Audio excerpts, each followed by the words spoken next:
Hiện tại tôi vẫn thường hay thấy được rất nhiều đồng học cả ngày ôm lấy cái điện thoại. Sóng vô tuyến của điện thoại sẽ ảnh hưởng đến trí nhớ. Điện thoại mà gọi nhiều, tôi nghe nói người đó sẽ bị đau nửa bên đầu. Nói nhiều không bằng nói ít, nói ít không bằng không nói gì. Có nhiều lời đáng để nói như vậy hay sao? Vì khi điện thoại còn chưa được phát minh, bằng gì sao lại được thanh tịnh? Cái gì là yêu ma quỷ quái? Những thứ này là yêu ma quỷ quái. Điện thoại di động là yêu ma quỷ quái. Cái truyền hình là yêu ma quỷ quái. Báo chí là yêu ma quỷ quái. Ngày ngày cứ tiếp xúc với những thứ này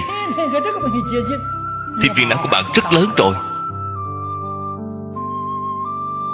Chư Phật Bồ Tát tâm địa thanh tịnh, không nhiễm bụi trần. Họ có đối với tất cả pháp thế gian không hay không biết không? Xin đối với các vị, so với các vị, những người ngày ngày chú ý tin tức thì các ngài còn rõ hơn. Nhưng các ngài không cần.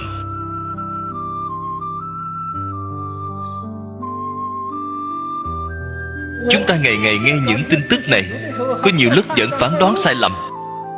Các ngài cả ngày cứ nhắm đôi mắt như bất động, mà quan sát thấy rõ ràng minh bạch, một chút thấy biết sai lầm cũng không có. Chúng ta tại vì sao không học cái khả năng này? Tôi rất ít tiếp xúc với những tin tức bên ngoài. Tôi gặp một số người ở đài truyền hình đến phỏng vấn. Tôi đối đáp mà không có chướng ngại gì. Họ không hỏi thì tôi không biết, họ vừa hỏi tôi liền biết.